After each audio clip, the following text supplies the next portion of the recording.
Yo, welcome back to a brand new Craftopia guide. In today's guide, I'm going to be showing you guys how to change your respawn point. Now, as always, if you enjoyed this video, please do drop a like and subscribe. Comment down below of any help that you may need in the game. But let's do this. Now, I get a lot of comments asking about how I choose my respawn point, and I especially get those questions while I'm live and I'm going to my dungeons that I have set up with a respawn point. Now, there seems to be a common confusion of the respawn point being linked with the altar of transportation. Well, this is actually incorrect, and the altar of transportation has nothing to do with your respawn point. That is simply how to travel between respawn points. So let's start off by heading into our workbench. Now, if you head into your workbench and you scroll down to altar, you will see there is a stepping stone of the beginning. Now, to make this, you do need 5 heated minerals and 5 elemental dust, so we will go through how to get them now. But that is what we need for our spawn points, so let's start off with collecting those resources. Now, you can gather heated minerals from mining these rocks in hell.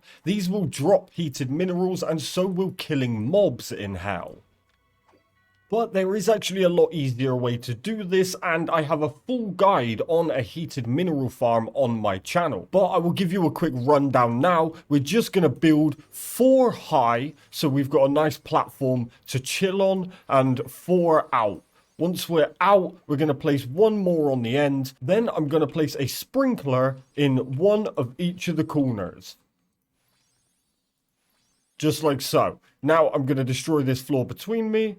And I'm going to destroy 1 more. Now I'm going to use a green mono pet, but you can use any mono you want. Chuck it onto the platform, and that mono will now duplicate. When they now fall off the platform, they will fall into the lava, and that will generate heated minerals. So you can chill out, you can just throw down your pet mono, repeat that process. I just let mine die, but as long as you pick him back up, they will just keep repeating this, and there you go. This will generate heated minerals. But as I said, if you want an in-depth guide where I break this down, do a better build than this, then check out the guide on my channel. Okay, so now that you have your heated minerals, we are going to need our elemental dust. Now, you can get elemental dust from killing goblin healers and shamans, killing the jack-o'-lanterns, or the most effective way is actually by milking a researcher. Now, again, if you want to set up a full elemental dust farm, again, there is a guide on my channel as always, but we are going to catch ourselves one of these researcher guys here, the ones that look like the witch doctors. So catch yourself a researcher and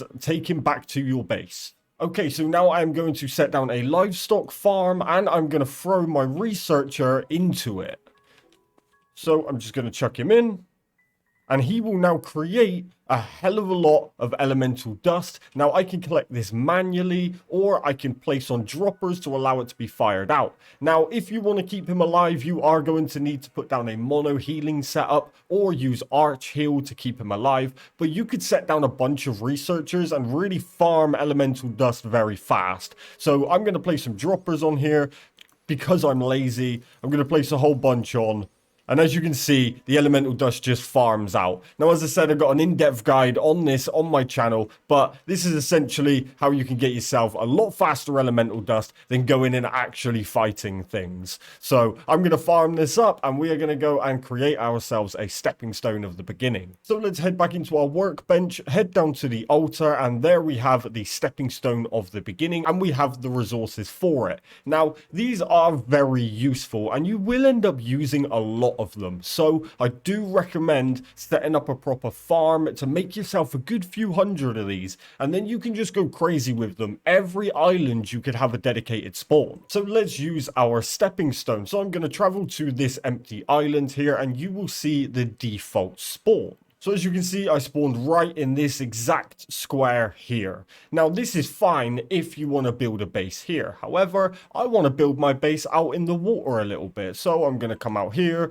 and I'm going to go ahead and build my big base, right? I'm not obviously going to do it, but you get the idea. I want my base all the way out here. I do not want to travel to this empty island and have to run that entire way. So I can go ahead and place down my stepping stone of beginning. Now, whichever way you want it to face, you may need to rotate it if you want to spawn in and face a certain way, but we can place that down.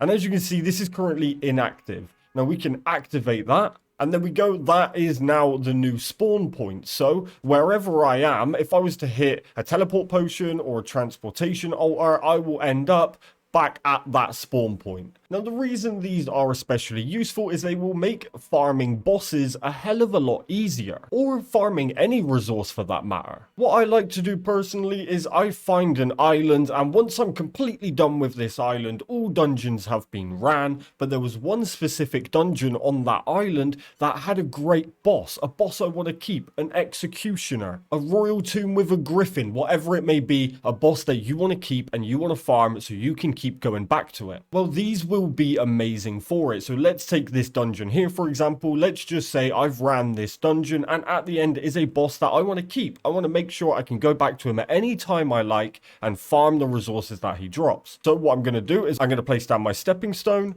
activate that one. Now, whenever I come to this world, I will spawn directly here in front of this dungeon. So what I can also do is place down an altar of transportation here, and the rest of this island becomes irrelevant. I just have this dedicated spot for farming this boss. What I can then do is head inside the dungeon, place down some speed pads all the way through, and make it so you can even get to that boss very fast. So let's just say this island here is the one I want to keep. Now, usually if it's a boss, you do level 7, but this is just an example. This island here, I have a stepping stone set up in front of a dungeon that leads me straight to an executioner, and I want to keep that. So the stepping stone is set up with an altar of transportation next to it. I then come into the altar of transportation, head up to the island of valley part up here, and I want to edit this, and I would rename it to the boss that we found. So I put executioner in here, lovely. So now I know that I can go back to that island whenever I like and spawn right in front of that dungeon set up to farm the executioner. Now, bosses are not the only thing the stepping stone is great for. It's great for just generally spawning where you want. If you've built a big base and you want to spawn directly in the center of the base or wherever you want it to be, that choice is yours. You are also able to deactivate a spawn point, so if you wish to go back to the default spawn point to explore something else on the island, you can. So there's no harm in placing them down. You could pick them back up if you don't want that to be the spawn point anymore. But generally, having one island dedicated to farming a specific boss and having that set up there is the most use you will get out of the stepping stones. But for general spawning wherever you like, it's certainly a lot better. Now, I really hope you enjoyed this video. If you did, please do drop a like and subscribe. Comment down below of any help that you may need in the game. Remember to farm those heated minerals and the elemental dust to ensure that you can create as many stepping stones as you like and have as many spawn points